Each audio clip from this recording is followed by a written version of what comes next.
Como eu disse, o título da nossa mensagem é acerca de esperança. Um homem e uma mulher de Deus têm que ter esperança. E por que tem que ter esperança? Porque aguarda alguma coisa. Não é? Há pessoas aí que se dizem cristãs e dizem que já têm tudo. A gente ainda não tem. Capítulo 17, verso 5 de Jeremias diz assim: assim diz o Senhor, maldito o homem que confia no homem e faz da carne o seu braço e aparta o seu coração do Senhor. Porque será como a tamargueira no deserto e não se sentirá quando vem o bem. Antes morará em lugares secos do deserto, na terra salgada e inabitável. Bendito o varão que confia no Senhor, cuja esperança é o Senhor. Vejam bem, cuja esperança é o Senhor. Porque será como uma árvore plantada junto às águas, que estende as suas raízes para o ribeiro, e não receia quando vem o calor, mas a sua folha fica verde, e no ano da sequidão não se afadiga, nem deixa de dar fruto. Verso 9. Enganoso é o coração mais que todas as coisas, e perverso. Quem o conhecerá? É o Senhor esquadrinha o coração, prova os rins, e isto para dar a cada um segundo os seus caminhos, segundo o fruto das suas ações. Ora bem, o que é que a Bíblia começa por nos dizer? O que é que Deus diz? Maldito o homem que confia no homem, mas bendito aquele cuja esperança é o Senhor. Ele confia no Senhor. Irmãos, tomem atenção. Qual é a esperança deste mundo? A esperança das pessoas deste mundo é o quê? Uns têm a esperança na medicina porque estão uma doença grave, estão confiando na medicina. Outros confiam, sei lá, nos presidentes que têm, no ministro que têm, nas autoridades que têm. Outros confiam nas ilusões de tanta coisa que se promove por aí. E, nomeadamente, o que é mais normal é as pessoas confiarem na ciência, naquelas grandes cabeças, naquelas pessoas muito inteligentes, né, que nós ouvimos falar, o seu doutor não sei das quantas, o físico não sei das quantas, o cientista que viu isto, que viu aquilo, que viu como é o que é um buraco negro, o que é um sistema solar, o que é as estrelas, não sei o quê. Agora, irmãos, eu estava falando aqui com o Vítor e com os meus filhos na sexta-feira sobre a ciência, os cientistas. E há aí uns cientistas agora, está aí que dizem que o tempo não existe. Não sei se vocês já ouviram falar. O tempo é uma ilusão, é um produto do homem. É uma criação do homem que o tempo não existe. O que existe são ações. Então, se a gente fizer coisas boas, esse é um tempo bom. Se fizer as coisas más, é um tempo mau. Então, o tempo não existe, é uma mera ilusão.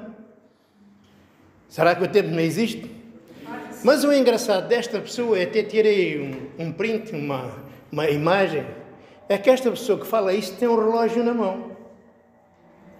Uma pessoa que não acredita no tempo e tem um relógio. Não devia ter. Isto são os grandes cientistas. Diz que é o segundo Stephen Hawking, aquele muito inteligente que houve para aí, coitado, que tinha menos utilidade que um verme. Mas enfim.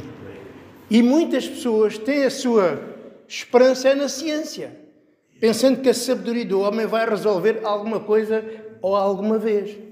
Agora, irmãos, não há tempo. Não há tempo. Isto é tudo aquela doutrina da maldito falso livre-arbítrio. Se fizeres o bem, como se o tempo fosse o resultado do que o homem faz. Mentira, irmãos, é mentira. As obras e as ações só prosperam no tempo de Deus. É por isso que existem as estações. Existem 4 estações. Uma para nascer, para crescer, para dar fruto e para colher. Se você não respeitar as estações, se você for semear no tempo da colheita, vai dar barraca. Não é? Se você for podar uma videira no tempo dela começar a dar fruto, vai dar barraca. Tem que se respeitar os tempos, porque existem tempos próprios. Irmãos, antes de existir criação, não existia tempo. Era eterno, era uma eternidade, assim como vai acontecer depois. Mas a partir do dia que a criação começou um tempo, que é o tempo universal, que é constituído por muitos tempos. E por isso, por exemplo, há 4 tempos que a gente conhece. É o tempo da morte, o tempo da lei, o tempo da graça e o tempo do juízo final. Não é? Então, o tempo da lei não pode salvar. Se Jesus estivesse no tempo da lei, não salvava ninguém. Ele teve que esperar para o tempo da graça. Então, há tempos para tudo, como diz o Salomão. Há tempo para nascer, há tempo para morrer, há tempo para tudo e para todas as coisas. Existe tempo, porque o tempo é uma obra de Deus igual como a criação. Então Deus criou o tempo e criou as obras para que se faça naquele tempo para prosperar. A gente há 20 anos estamos aqui a falar do Evangelho. Estamos fazendo as obras de Deus, mas não prosperam. Porquê? Porque ainda não chegou o tempo. Até Jesus teve que esperar 30 anos. Percebem? Então, o tempo é uma realidade. Lá, porque a gente não pode mostrar, olha, estão lá 5 quilos de tempo, não significa que não exista. O tempo é parecido como o pecado. A gente não vê o pecado, não vê a forma dele, não vê a cara dele, não vê que cor ele é. Mas existe uma forma de o trazer à luz. Como é que a gente traz o pecado à luz? Pela lei, pelo conhecimento da lei. Como é que a gente mede o tempo? Por um relógio. Está aí o tempo. Ou as estações medem o tempo. Ou os sinais do céu medem o tempo. Os dias, os meses, como a lua, os anos, os milénios. Então, o tempo existe. Quem diz que não existe está mentindo. Tem a entender? Mas vêm estas grandes cabeças que tropeçam na sua própria astúcia e começam a negar as coisas mais básicas que existem.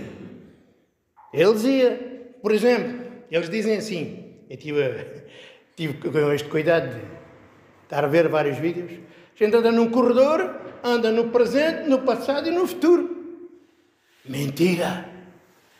A gente nunca anda nem no passado nem no futuro, a gente anda sempre no presente, sempre. A gente não pode fazer coisas nem no passado nem no futuro. A gente faz sempre as coisas no presente. Mas o que é que ele quer dizer? Ele quer dizer que as ações de hoje encobrem o que se fez ontem. Não encobra nada. Tudo tem a sua função. A criação tem 3 tempos: passado, presente e futuro. O passado não serviu de nada? Irmãos, o presente só é útil por causa do passado. É pelo passado que eu corrijo e projeto o meu futuro. Os tempos são todos úteis. Existem. Até porque não continua a nascer, nem existiu o meu nascimento? Existiu. Então, irmãos, o tempo existe. É uma realidade. Assim como o pecado existe. Mas quando é que eu vejo o pecado? É pela lei. Pelo conhecimento da lei. Se a Bíblia não dissesse não cobiçarás, eu não sabia que cobiçar era pecado. Eu não sabia. Mas a lei, ao dizer não cobiçarás, traz à luz o pecado que é invisível e que é espiritual. Estão a entender, irmãos? Mas como eu disse, dê-me vontade de rir. Porque ele que afirma que não há tempo e depois tem um relógio na fotografia. Não combina assim muito bem. Né? É o mesmo exemplo que nem existe a chuva e depois vem com um chapéu de chuva. Não é assim muito cheio. Mas pronto, eles já que são os cabeças. Mas qual é a esperança do mundo? Está na ciência. Vamos aqui congelar aqui, pode ser uma pessoa para daqui a 100 anos, acordá-la outra vez, não é verdade? Eu já tenho a tecnologia para curá-lo. É a cabecinha do homem e a esperança das pessoas está na ciência. Qual é a nossa esperança? É o Senhor. É o Senhor, como diz em Jeremias 9.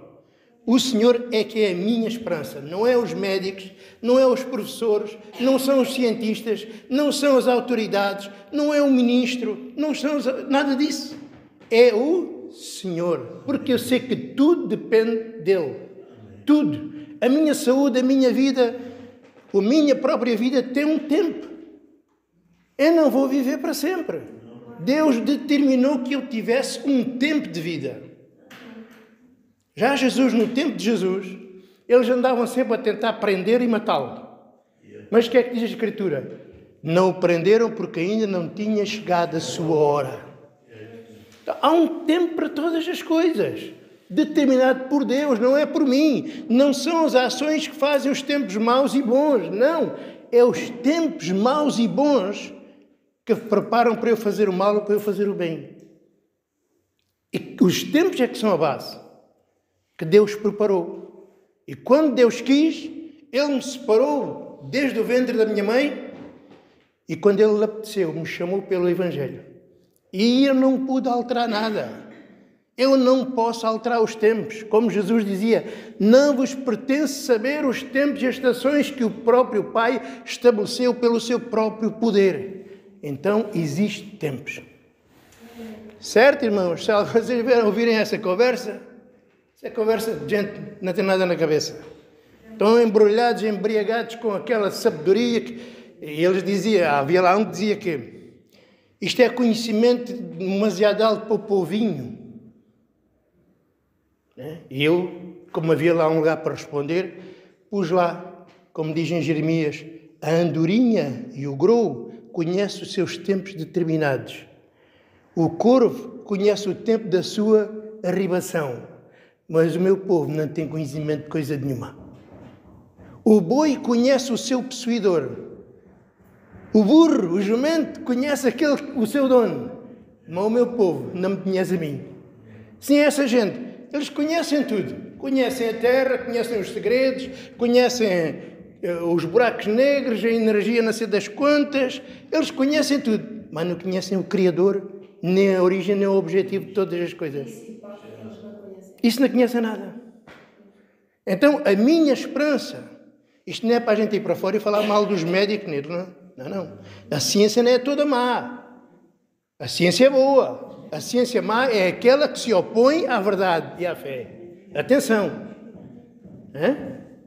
Há um conhecimento bom, básico das coisas que nós gerimos. Agora, irmãos, agora vamos lá pensar, vamos descer à terra. Vamos pensar uma coisa. Qual é a utilidade disso? Qual é a utilidade de eu saber, para eu saber que não existe tempo? O que é que isso me traz? O que é que isso muda? Não muda nada. São coisas inúteis. Eles não conseguem resolver os problemas básicos da Terra, essa grande sabedoria que eles têm, que é a fome, que é a guerra, que é as doenças, e já não querem preparar um planeta, a ver se encontra um planeta para a gente ir morar, que este qualquer dia dá o berro e não sei o quê. Gente doida.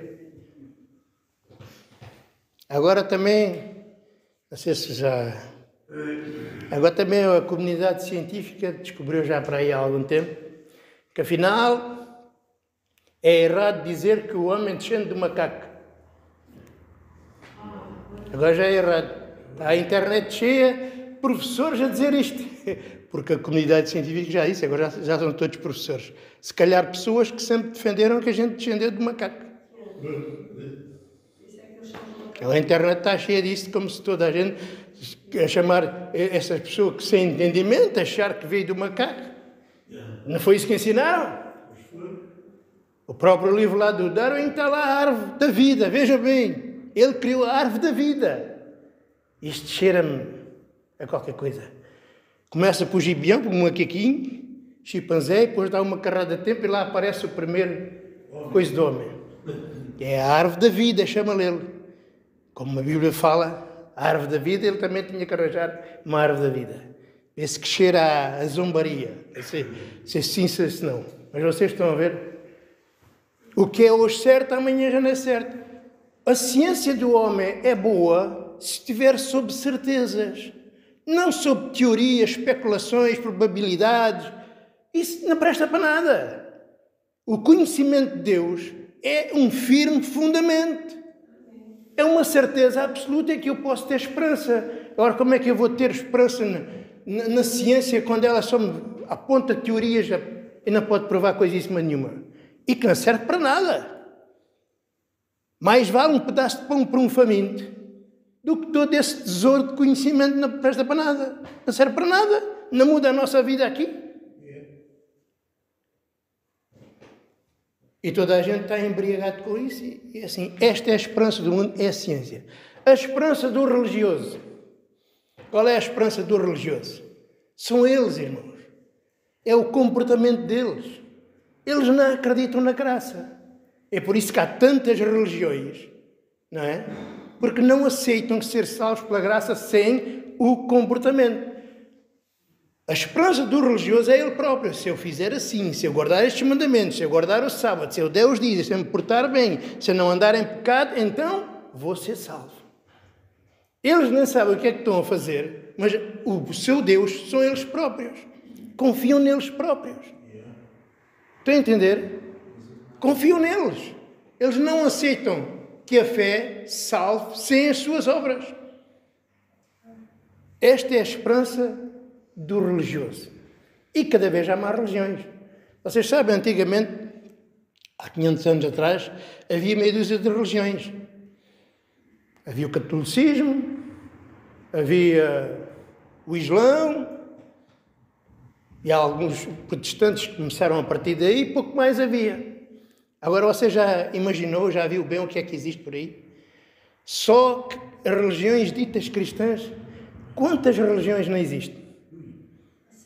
E todos falam em nome de Jesus, todos falam do Evangelho. Agora eu pergunto a vocês, e será que estão todos certos?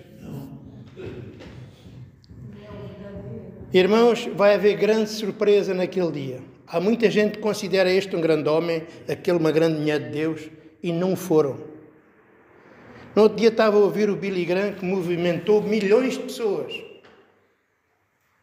E ele dizia que Deus não podia somente perdoar os homens e já está paga a dívida. Não. Alguém tinha que pagar um preço. E já o Nicodemos, há um que é o Nicodemos, diz a mesma coisa. Porque senão Deus estava a ser injusto. Deus estava a ser injusto pagar, perdoar sem pagar. Até mas a graça não é uma oferta. Amém. Eles diziam, Deus era injusto se perdoasse e alguém não pagasse o preço. Deus é injusto, até Deus não é injusto, mantendo uma pessoa inocente.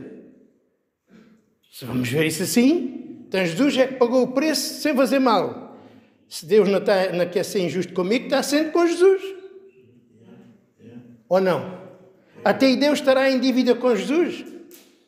Como ele era inocente, até assim Deus está em dívida com Jesus. O que é que vocês acham? E são estes os pregadores do dia de hoje. Só veem as coisas pelas obras. E não veem mais nada.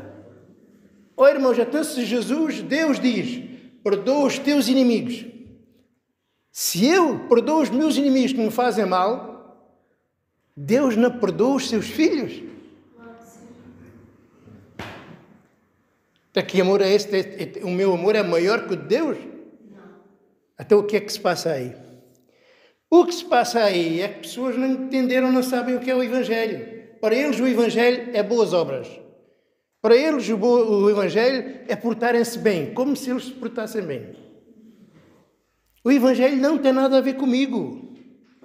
O Evangelho não tem nada a ver com o que eu faço. O Evangelho tem a ver com Cristo. O Evangelho é o poder de Deus, não é o poder do homem. É o poder de Deus para a salvação de tudo o que nele crê. O Evangelho é o que Cristo fez, não é o que eu faço. Não tem nada a ver comigo. Não fui eu que morri por vocês. Foi Ele. E ninguém aceita isto. Então, a esperança do religioso dito cristão está nos seus mandamentos. Eu guardo o sábado, eu dou o dízimo, eu porto-me bem. Será? Jesus contou uma parábola que era a seguinte. Diz que haviam dois homens que subiram ao templo para orar e falar com Deus. Era um fariseu e um publicano. O fariseu era aquele que cumpria a lei.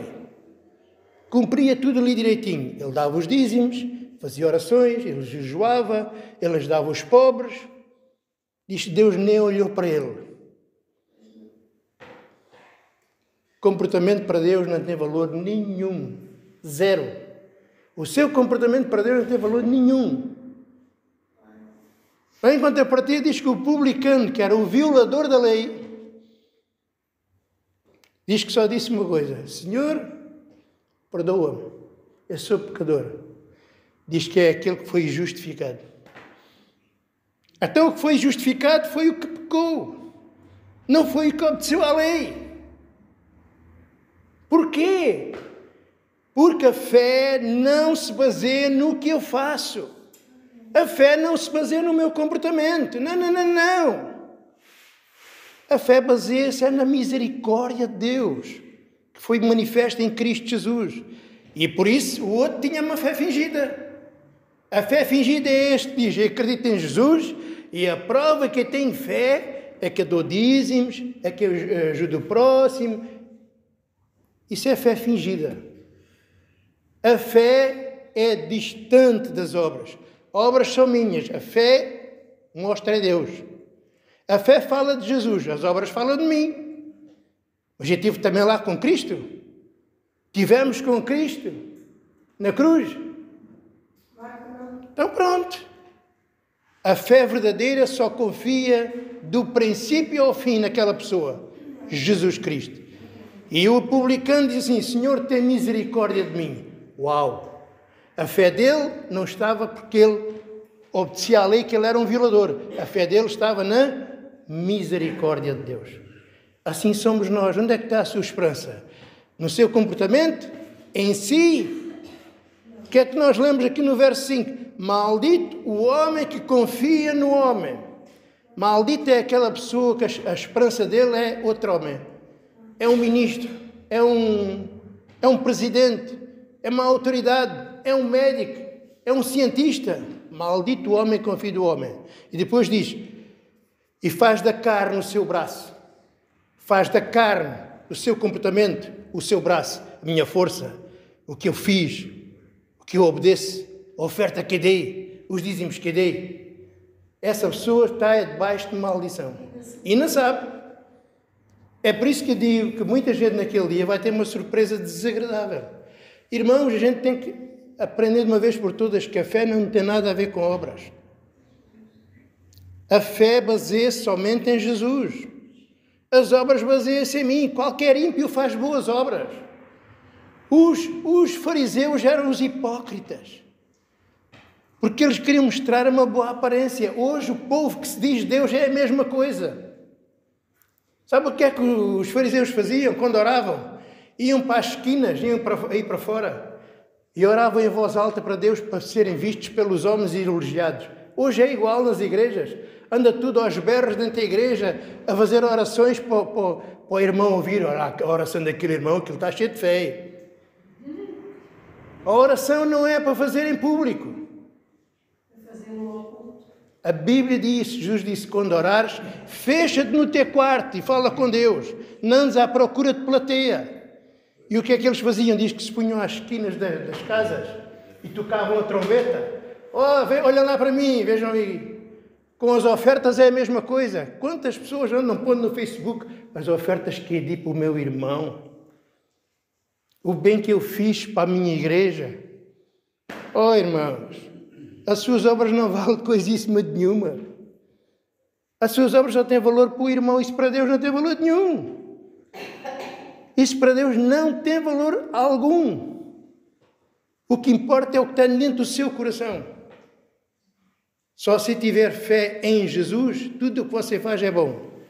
Só se não tiver uma verdadeira fé que é separado das suas obras, no seu coração, até o bem que você faz é pecado.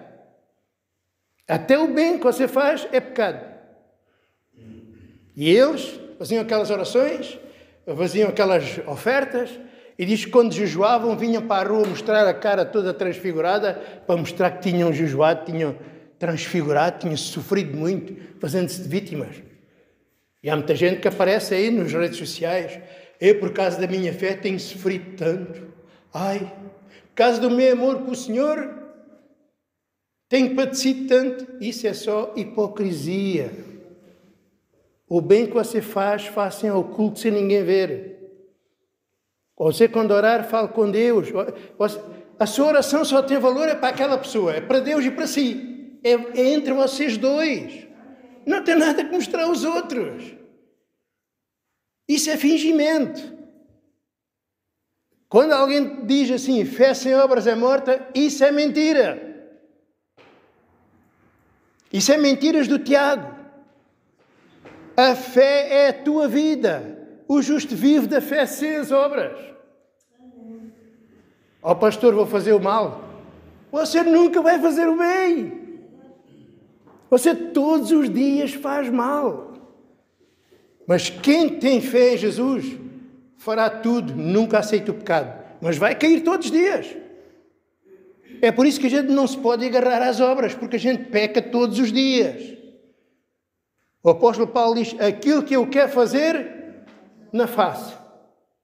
Aquilo que eu não quero, isso já faço. Porquê? Porque a nossa natureza humana não nos deixa que a gente não peque. Todos os dias a gente vai pensar, vai falar, basta que a gente seja picado ou injustiçado, a gente muitas vezes reage mal. Por isso é que eu não posso confiar em mim e não ligar nada daquilo que eu faço. Eu vou fazer o meu melhor, mas eu vivo confiando em Jesus. Porque no momento em que eu tropeço, a fé liberta-me da culpa. Estão a entender, irmãos? Então, mas estas pessoas que se dizem cristãs têm uma fé fingida porque querem juntar as suas obrinhas. Então a esperança deles está nas suas obrinhas. Se eles se portarem bem, eles sentem-se seguros. Irmãos, a segurança está na fé, naquilo que Jesus fez. Qual foi as obras do ladrão na cruz? Quantas obras é que ele fez? Qual foram as obras do publicano? Oh, irmãos, as suas obras só têm valor para uma pessoa igual a você. Deus não precisa das suas boas obras. Amém? Então, qual é a esperança do mundo? É a ciência. Qual é a esperança do religioso? É a guarda dos mandamentos, portarem-se muito bem, então acham que assim garantem que vão ser salvos naquele dia. Vejam o que é que a Bíblia diz. Maldito o homem que confia no homem e faz da sua carne o seu braço e aparte o seu coração do Senhor. O problema é este. É que muita gente até se porta bem, mas o coração não está com o Senhor. Como Jesus dizia, este povo me louva com a boca, mas o seu coração está longe de mim. Este é que é o problema. Há muita gente, e até qualquer ímpio faz boas obras, nem que seja para mostrar aos outros. Mas o problema não é o que a carne faz, o problema é o que o coração acredita. Estão a entender? E por isso quando nós falamos e dizemos, oh amigo, as tuas obras não valem nada, o que vale é a tua fé, já não aceitam. Que você está-me a dizer que tudo o que tenho feito não vale nada? Não. Para Deus não vale nada. O que vale é o que você acredita de coração. Porque sem fé é impossível agradar a Deus. E já não querem. Mas a fé é o que sai do coração. Obras é o que a gente faz com o corpo. Qualquer um pode fazer com ou sem fé. Certo? Continua. Porque será como a tamargueira no deserto e não sentirá quando vê o bem. Essa pessoa que confia em si mesmo, na sua carne, ele não sabe o que é o bem e não o que é o mal. Ele não sabe. Ele vai ser enganado. Sempre pelas obras. Sempre. Morará em lugares secos no deserto, na terra salgada e inabitável. O destino dele é habitar aonde? Num lugar mau, não é? Agora vejam.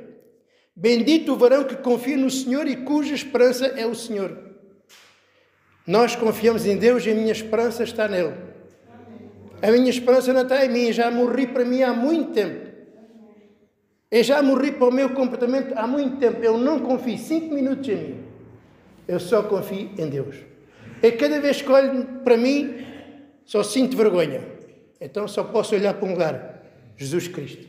A minha fé tem que estar, não é 90%, é 100% em Jesus Cristo. Amém? Se eu cair 10 vezes por dia, levanto-me 10 vezes por dia. Levanto porque acredito em Jesus. Acredito porque foi para isto que Ele morreu, para me libertar da culpa dos meus pecados. Senão eu estava perdido. Amém. Amém, irmãos? Amém. E é assim que e isto é que é a nossa esperança. É Jesus. Ele diz, será como uma árvore plantada junto às águas, no Espírito, não é? Que estende as suas raízes para o ribeiro e não receia quando vem o calor e a sua folha fica verde e não anda sequidão, não se afadiga nem deixa de dar fruto. A pessoa que está firme pela fé, quando vê um tempo mau, e nós já temos passado o tempo mau, continua firme, continua animado, continua fortalecido. Ele alimenta-se diariamente. Percebem? Porquê? Porque as suas raízes vão à procura da água, estão bem firmes. Agora o que não tem fé tem muitas obrinhas, mas depois quando já mostrou tudo o que tem, as suas virtudes todas, já nem engana mais ninguém, não é? Ele não consegue ficar firme na verdade, porque a verdade não está dentro do coração. Ele só usa a verdade para mostrar a sua própria imagem. Olha lá o bem que eu faço, olha lá as coisas que eu consigo fazer, não para falar de Jesus. Estão a entender? Então a esperança do religioso é o seu comportamento. A esperança do mundo é a ciência. Não é? Veja qual é a nossa esperança, irmãos. É Jesus Cristo. Mas porquê é que nós pensamos assim e outros pensam de outra forma? Porquê? Porquê é que existe tanta divisão neste mundo? Olha, verso 9 diz assim: enganoso é o coração mais que todas as coisas, é incorrigível. Quem o conhecerá? O problema todo aqui, irmãos, sabem? Não é as guerras. Isso não tem problema nenhum. O problema todo não é a fome. Também isso não é problema nenhum. O problema aqui nem sequer é a doença. Não tem problema nenhum. Há igrejas que para eles o Evangelho é as bênçãos terrenas. À segunda, venham aqui para prosperar. À terça, para a saúde. À quarta, para a família. À quinta, sei lá o quê, é como a bruxa. A bruxa também diz, põe em papéis, que governa o grande poder de Deus. Se tem uma dor de cabeça, se tem uma dor de não sei quem, se quer resolver um problema de amor, é a mesma coisa. Este é o Evangelho dos ditos cristãos de hoje. Mas isso não é problema nenhum para uma pessoa que crê em Deus. O problema da humanidade é só é o coração. O ser humano, a Bíblia diz, ele já nasce morto e em pecado.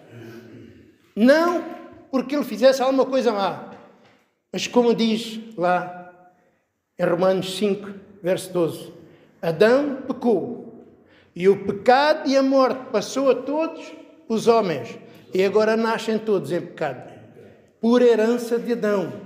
Como diz o Salmo 51, verso 5, eu fui concebido no ventre da minha mãe em iniquidade e pelo pecado fui formado.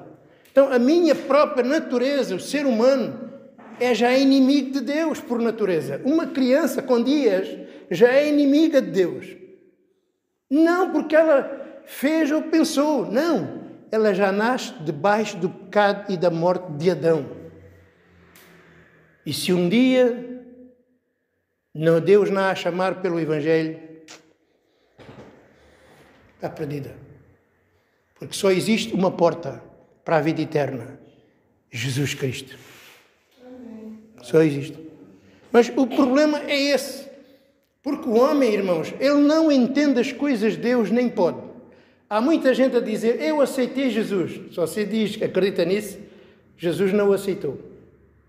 Porque não somos nós que aceitamos Jesus. Ele é que nos aceita.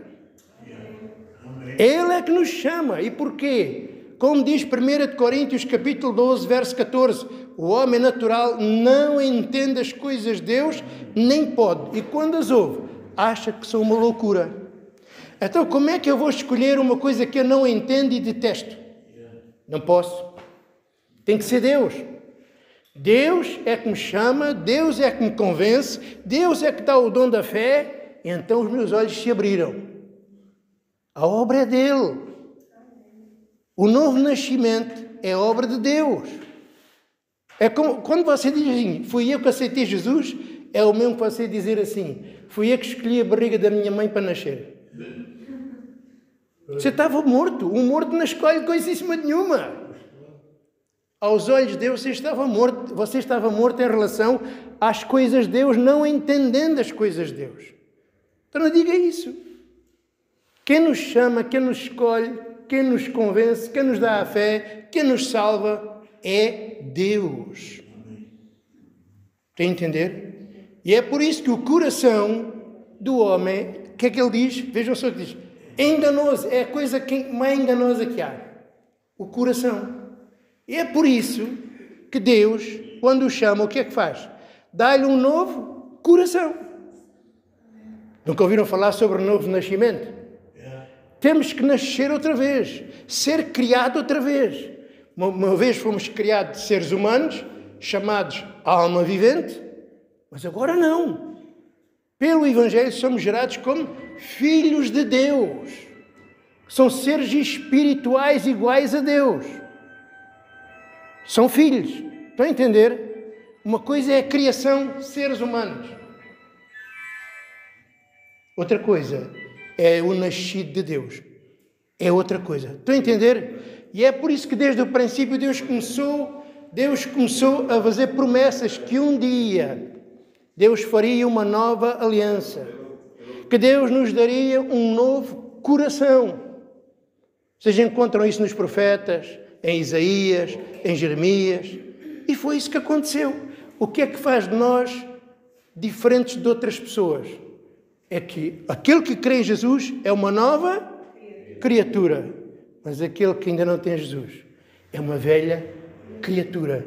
E como é que eu sei que sou uma nova criatura? E como é que eu sei que aquele não é uma nova criatura? São características. As características do ser humano não são as características do Filho de Deus. São diferentes e opostas. Enquanto um não acredita, o outro acredita e compreende todas as coisas.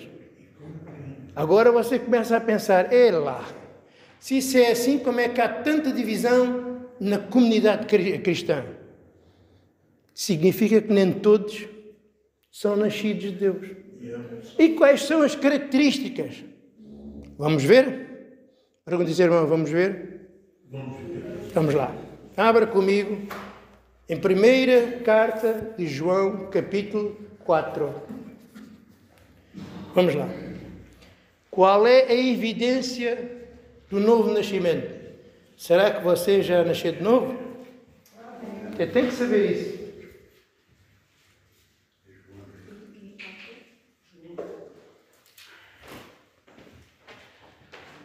Diz assim, capítulo 4, a partir do verso 5. Primeira carta de João, capítulo 4, a partir do verso 5. Diz assim, do mundo são, por isso falam do mundo, e o mundo os ouve. Verso 6, nós somos de Deus. Aquele que conhece a Deus, ouve-nos. Aquele que não é de Deus, não nos ouve. Nisto conhecemos o Espírito da verdade e o Espírito do erro. Então, como é que eu sei que nasci de Deus? Qual é a evidência do Filho de Deus? É uma coisa que se chama conhecimento. Aquilo que mostra que eu sou um filho de Deus não é o meu bom comportamento. Aquilo que mostra que eu sou filho de Deus não é a minha prosperidade. Aquilo que mostra que eu sou filho de Deus não é ser uma pessoa bem falante, ter sucesso na vida, ser um homem de estudos. Isso não tem nada a ver com o ser nascido de Deus. O Filho de Deus não é aquilo que você vê. Isto que você vê no espelho é o Filho do homem. Filho da mãe, nosso Pai. O Filho de Deus é o que está escondido dentro deste corpo. Então é espiritual. Logo, como é que eu sei que sou um filho de Deus? É se eu tenho conhecimento espiritual das coisas de Deus. Como eu disse há pouco, o homem natural, não entende as coisas de Deus, nem pode, e ainda acha que é uma loucura. Então, a evidência de um filho de Deus é o entendimento do Evangelho de Deus. Não é as boas obras. Não se esqueçam disso, irmãos. Pastor, a gente deve fazer o bem. Se há pessoa no mundo que deve fazer o bem, somos nós. Mas eu não confio nisso. Eu não quero saber disso. Isso só serve para ajudar o próximo, mas isso não serve para Deus. O que serve para Deus é o coração. É o coração. Aquele que não tem Deus, o coração engana todos os dias. O coração engana todos os dias, porque no coração tem a consciência do bem e do mal, que o leva sempre para fazer obras. Só tem jeito é a lei das obras. Faz assim, faz assado. A lei da consciência nunca empurra para Jesus Cristo. Nunca, nunca. Fizeste mal, então arrepende e continua. Fizeste mal, arrepende e continua. E nunca, a consciência nunca mostra que ele está condenado. Só quando tu compreendes que estás condenado e perdido em relação ao comportamento, é que tu começas a olhar para Jesus Cristo, a tua única esperança.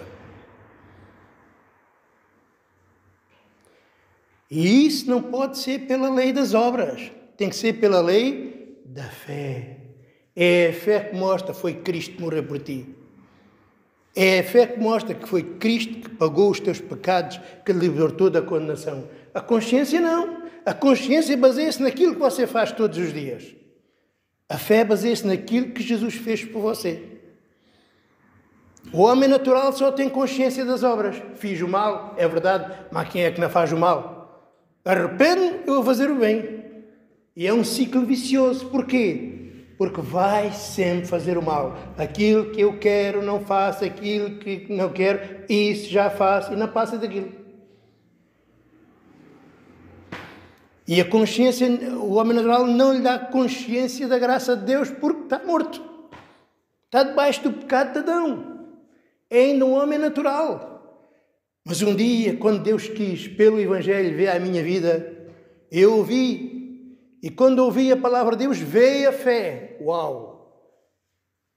Então os meus olhos se abriram. Que fui eu que fui mais perto que os outros? Não é Deus. Deus é que abre os olhos. Deus é que convence. Deus é que chama e faz de nós novas criaturas com uma capacidade de entender as coisas de Deus, finalmente. E só a partir desse dia que eu vou compreender quais são as obras de Deus e o que é isso, o Evangelho da graça de Deus. Estão a entender, irmãos? Agora, quais são as características? Olha o que ele começa a dizer, verso 5.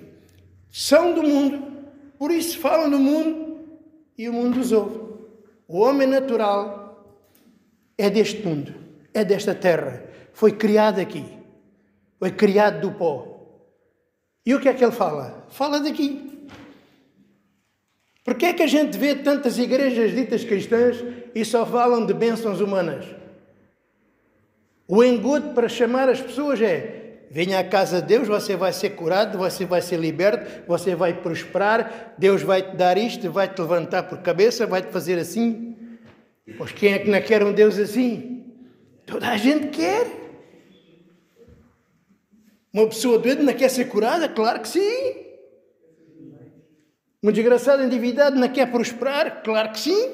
Naquela igreja diz que se der 10% vou receber 100 vezes mais.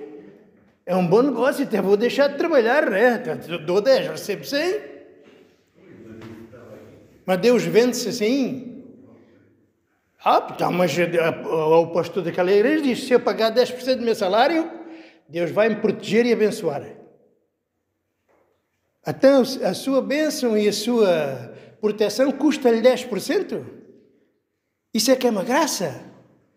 Foi isso que a oferta que Jesus trouxe. E ninguém. Eles só raciocinam nas coisas do mundo. A igreja de Jesus, dita igreja de Jesus, são uma camada de gananciosos. Eles só vão à igreja por interesse. E não sabem. Eu vou à igreja porque meu filho anda na droga. Eu vou à igreja porque meu casamento está mal. Eu vou à igreja porque estou doente. Eu vou à igreja porque preciso prosperar. Esse é o mau sentimento. A fé não se baseia nisso. A fé baseia-se naquilo que Jesus fez. E a fé diz, Deus, ajuda-me. No entanto, faça-se a tua vontade e não a minha. A fé aceita o bem e o mal de Deus. Jesus disse ao Pai, Pai, a minha vontade é esta, afasta de mim este cálice. No entanto, não se faça a minha, mas sim a tua vontade. A gente pede a Deus, a gente quer ser curados. A gente quer que Deus cuide de nós. No entanto, a gente pede e diz, Deus, esta é a minha vontade, é isto que eu quero, é isto que eu preciso. No entanto, faça-se a tua vontade e não a minha vontade. Eu não posso obrigar Deus. E há pessoas aí querendo obrigar Deus, acham que Deus ainda está em dívida para com eles.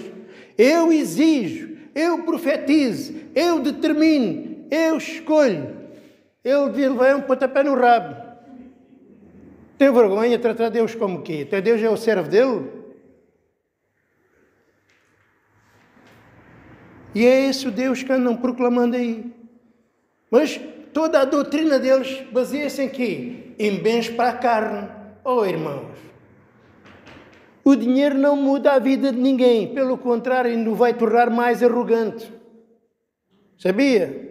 O sucesso não é bom para ninguém. O grande profeta, sabe o que é que dizia? Olha, Deus, não me des nem riqueza nem pobreza. Não me des riqueza para que não me venha esquecer o teu nome e fique todo orgulhoso. E não me des pobreza para que eu não tenha que roubar. Dá-me só o suficiente. Como Jesus disse, o pão nosso de cada dia. É? Isto é que é o correto. Se a gente tem que comer, se a gente tem que se vestir, que a gente esteja contente porque há milhares de pessoas que nem isso têm. Você confia em Deus? Confia em Deus. Se Ele cuida da natureza, dos animais, não cuidará de você também? Cuida, mas não é como você quer. É a maneira dele.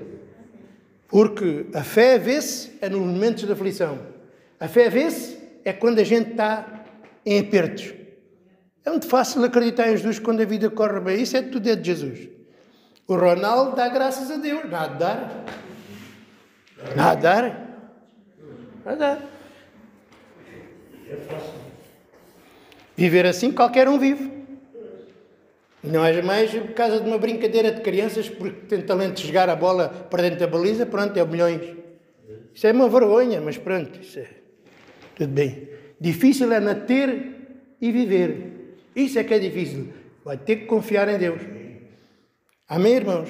Então, qual é o evangelho desses ditos cristãos, mas que são pessoas do mundo? É que o evangelho deles resume-se às coisas da terra, às bênçãos da terra, para a carne. Irmãos, milagres não têm nada a ver com o evangelho. Os milagres é uma coisa que acontece na carne. É só na carne, não muda a vida de ninguém. Não muda. Isso não é o evangelho. Há muita gente no último dia vai dizer assim a Deus: ó Deus, eu fiz milagres, eu fiz sinais em teu nome, eu expulsei demónios, eu fiz isso, eu fiz isso. Deus vai dizer o quê? Eu não os conheço de lado nenhum, que são vocês. Os milagres não provam coisíssima nenhuma. Há religiões que nem sequer são cristãs e acontecem sinais. Lembra-se no tempo de Moisés? Os magos do Egito faziam a mesma coisa que Moisés faziam. Os milagres não mudam a vida de ninguém. Deus não veio mudar a nossa vida exterior. Deus não veio trazer paz aqui na terra. Veio trazer problemas por causa da fé. Veio trazer aflições. O Evangelho, ele faz nascer, sabe o quê? É o seu espírito. Você é nascido do espírito. O Evangelho abençoa a pessoa espiritual, não a carne. A carne vai continuar a envelhecer. Ou você pensa que não? Vai sempre. O Evangelho tem a ver com o homem interior, com o Filho de Deus, não com o Filho que é nós que somos filhos de nossa mãe e de nosso pai. Então, a diferença é esta. Qual é a diferença do nascido de Deus? Qual é a evidência? Primeiro ponto. Ele compreende todas as coisas. Ele começa a entender quem é Deus e qual é o propósito de Deus. Ele começa a perceber o que é isso, o Evangelho da graça de Deus. E sabe o que é que a Bíblia diz, por exemplo, em Colossenses capítulo 3? Aquele que já nasceu de novo, aquele que já ressuscitou, pensa nas coisas que são lá de cima, não nas que são da terra. Então o Evangelho fala de coisas lá de cima. O Evangelho não fala da resolução dos seus problemas aqui na terra. O Evangelho não fala na resolução dos problemas da fome, da doença. Não. O Evangelho tem a ver com o reino de Deus. Fala das coisas lá de cima. O Evangelho fala de coisas que o olho nunca viu, que o ouvido nunca ouviu e que o coração nunca imaginou. Isso é que é o Evangelho. O Evangelho não são os mandamentos da lei, são coisas velhas. Evangelho quer dizer boas novas.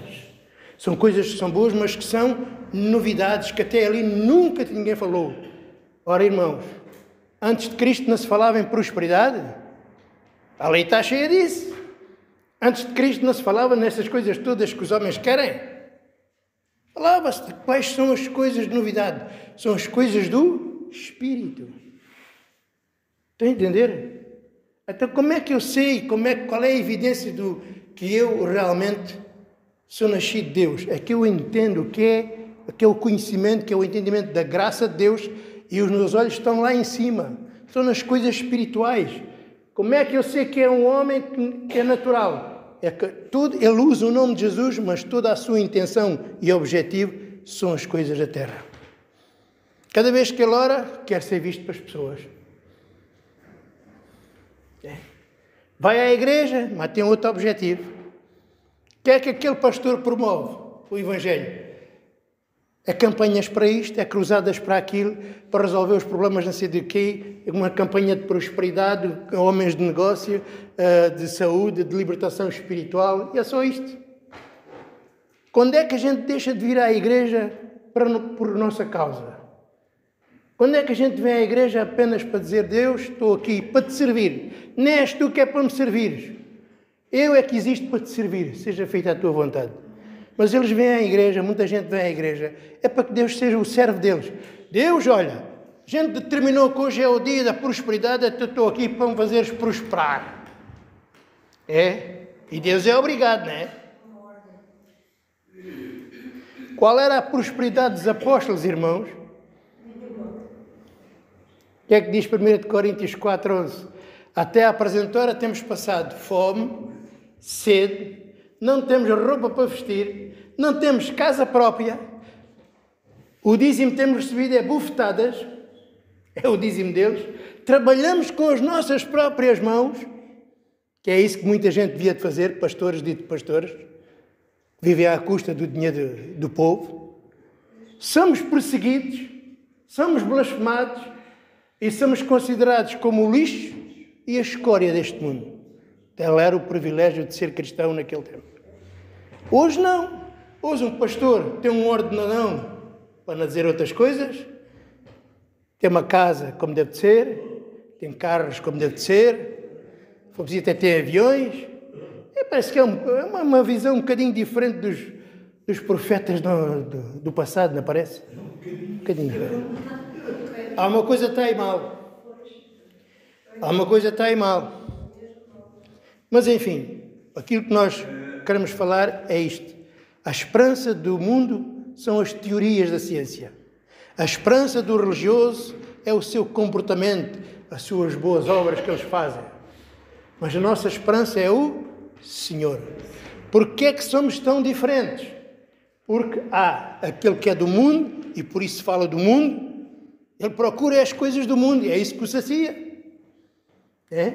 Mas o de Deus conhece a Deus, e por isso é rejeitado. Como diz aqui, nós somos Deus. Aquele que conhece a Deus, ouve-nos. O outro não. Quer cá saber vida eterna, quer é já aqui. Pois é. E diz, nisto conhecemos o Espírito da verdade e o Espírito da mentira. Amém? Então, quando você ouve falar de Jesus, né, do Evangelho, mas depois diz que a fé em Jesus só não chega Tem que dar dízimos. Tem que guardar estes mandamentos. Irmão, a gente não tem nada a ver com os mandamentos, nem com os 10 mandamentos, nenhum deles. Não tem nada a ver com as coisas dos judeus. Isto é uma nova aliança, com novos mandamentos. Só existe 2 mandamentos, só 2. Diga aí, irmão, só 2. É um mandamento para com Deus, que é a fé em Jesus Cristo. Isto nem existia na lei.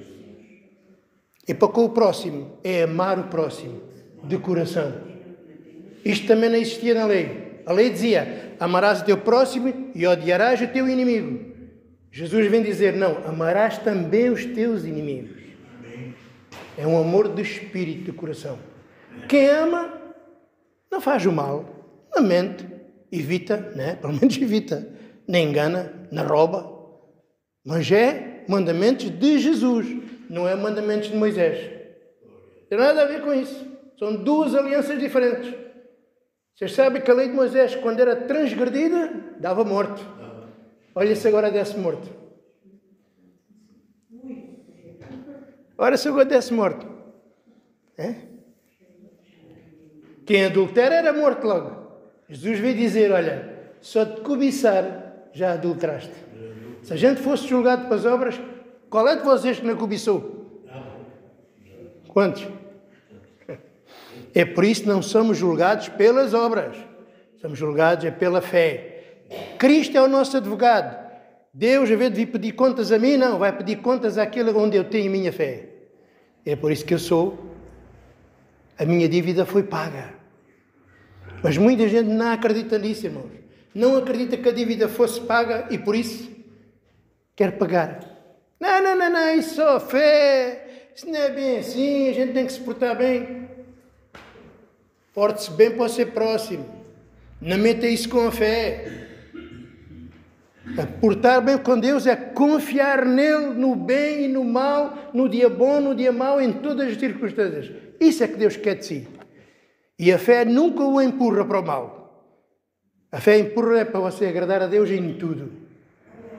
Mas porquê é que eu não uso as minhas obras e não as junto à fé? Porque todas as minhas obras são más. Mais cedo ou mais tarde eu estou caindo. Eu não posso confiar nelas. Eu só confio em Jesus. Nada. Mais nada. Amém? É por isso que quando a gente faz o bem, não acrescenta nada. E quando faz o mal, nada retira. Porquê? Porque eu não sou justificado por aquilo que faço, mas por aquilo que Jesus fez. Amém? Ora, quem é nascido de Deus, de coração ele nunca peca. De coração ele nunca aceita o pecado. Agora, segundo a carne, todos os dias está fazendo aquilo que não deve. Mas porquê é que isso não é levado em conta? Porque eu faço aquilo que não quero. Porque é que o ímpio vai ser condenado? Porque ele faz aquilo que quer, ele diz que consegue cumprir a lei, consegue se portar bem. Irmãos, enquanto algum de vocês aqui não se considerar perdido segundo o comportamento, você não está a confiar em Deus. Você ainda acha, confia em Deus, mas eu também consigo fazer aqui qualquer coisinha. Não, Jesus não veio para os justos, para os cumpridores. Jesus veio para os perdidos, para aqueles que consideram que não têm solução. Foi para esses que ele veio. Amém? Não só você acha que há solução? Eu não sei, já não sei. Amém? Então vejam, quem é Deus, ouve-nos. Nós falamos das coisas de Deus, de cima. Quem não é Deus, não nos ouve, porque a gente não fala aquilo que as pessoas querem ouvir. O que é que as pessoas gostam de ouvir? Eu vou àquela igreja que ela promete resolver os meus problemas, dar-me prosperidade, dar-me sucesso. O pastor até me disse, se eu continuar a dar o dízimo, eu vou ser patrão, vou despedir o patrão e é que vou ficar à frente do negócio. Depois, olha, desde que estou dando o dízimo, Deus me deu um carro novo, 0 quilómetros. A sério? Então como é que isso foi? Pedi um empréstimo. Essas são coisas assim, as pessoas, casa do dinheiro, quem pensa que o Evangelho é fonte de lucro, é tolo. Está delirando, está Ela sabe do que é que diz. Nem Jesus era tão rico que tinha que as mulheres é que cuidavam dele. As mulheres é que o alimentavam. Era tão rico que nem sequer tinha um burro que podia emprestado. Era tão rico que nem uma sepultura tinha para pôr o corpo. Era tão rico que nem uma casa tinha para celebrar a Santa Ceia. A riqueza que Jesus tinha. Há muitos que queriam seguir Jesus. Jesus disse logo, olha, vens atrás de mim, mas ficas a saber. A raposa tem uma cova para descansar. Os pássaros têm ninhos. Mas eu não tenho onde colocar a cabeça. Ainda queres vir atrás de mim? Onde há um Jesus assim, já muita gente perde logo a fé. Que será? Sabe porquê? Porque nunca teve a fé. Nunca teve a fé. Não sejamos cobardes. Os cobardes é aqueles que creem em Jesus só com interesses. Não pode ser assim. Fé é um ato de amor. Eu confio em ti. A minha vida corre mal. Tudo me corre mal. A minha família não quer saber de mim. Por causa da fé sou posto de lado. Sou perseguido. Mas eu creio em ti porque eu amo o meu Deus. Isto é que é prova de fé. Você mostra que ama o seu filho não é quando ele faz o bem. Ou quando ele faz o mal. E mesmo assim você perdoa. Tu és meu filho, o que é que eu vou fazer? É no mal que se revela o amor de Deus. É no meu pecado. É na minha inutilidade que eu vejo isso, se não fosse a graça de Deus. Agora, se eu faço o bem, para que é que é preciso de Deus? Para quê? Eles não sabem o que é que estão dizendo. Amém? Então vamos confiar somente em Deus. Que Deus nos conceda um ano 2023, não é? Conscientes destas coisas. A nossa esperança está nele. Aconteça o que acontecer. Eu não sei se vai haver fome, se vai haver guerra, isso não me interessa para nada. O que me interessa é que este ano 2023 que eu consiga estar mais consciente das coisas de Deus, seja mais zeloso para as coisas de Deus, buscando as coisas que são de cima, aperfeiçoando o meu coração e a minha boa consciência pelo conhecimento das coisas de Deus, porque eu sei que brevemente vou me encontrar com Ele. O resto, Jesus disse, buscai o reino de Deus e a sua justiça. O resto vai ser acrescentado. Ele cuida de mim. Ele prometeu. Ele prometeu. Ele disse, eu não te deixarei, jamais te desampararei. Vamos confiar nisso. Vamos confiar. Amém? Diga ao seu irmão, vamos confiar em Deus. Amém, irmãos? Amém. Peço aos irmãos que se levantem.